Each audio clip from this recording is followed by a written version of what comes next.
It is real, and it is done for big and for not-so-big matters.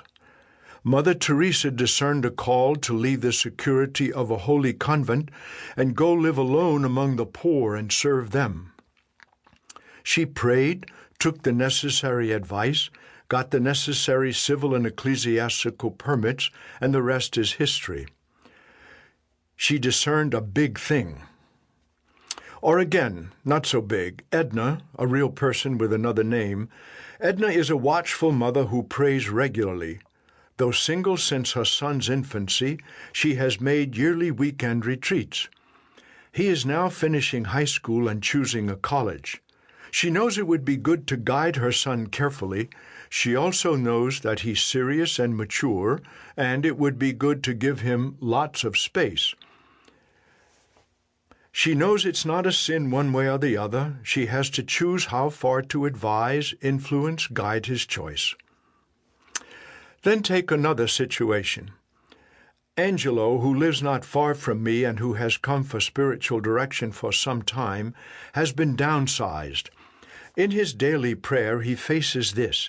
He has to choose whether to go into a different line of work here where his home is, or to move to another city where there are more jobs in his line of work.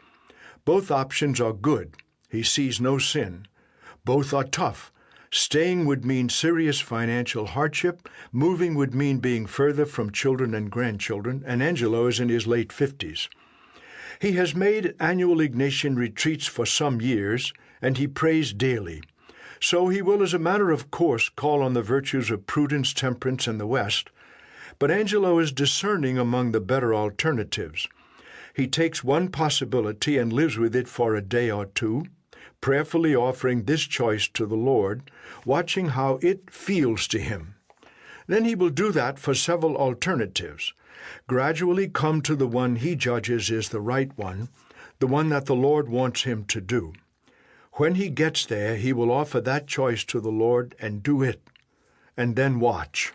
So, second, explained this way, discernment leaves you with the impression that it is an inviting way to live and serve the Lord. It is, but anyone can see that genuine discernment is available only to a devout person who prays regularly and who reflects on himself and his life world. When we discern, we cement our relationship with God the Lord in a certain intimacy based on the realization that God, our Creator, is creating us moment by moment, momently calling us to be, to know, and to love. Discernment is inviting, as current interest in it shows, but it is also demanding, a point not always emphasized or even realized.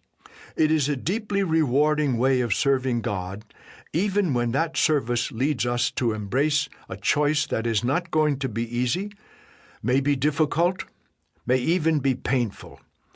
Living a life of discernment, I would say, gives deep and secure meaning to life. This is the key point to begin with about discernment. But we all make constant choices, and the ways we make those choices reflect how we live the good news. They reflect the styles of Christian life followed in our world today. Each single life is unique, of course, but to those who deal with a lot of parishioners or retreatants or spiritual clients, three styles of life, styles, it's a word I use, styles of life are clearly visible. First, a baptized person can live more or less just following the dictates of conscience to keep out of sin.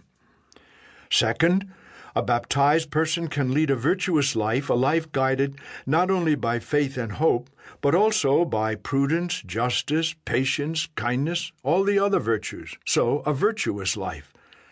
And finally, a baptized person can lead an interior life, actively seeking to know God's will, to do what God wants done. Those who follow the third style, as I mentioned, I called throughout these presentations devout disciples. Let's look at these three styles in a little detail. This is my second point, because what discernment really entails will emerge more clearly.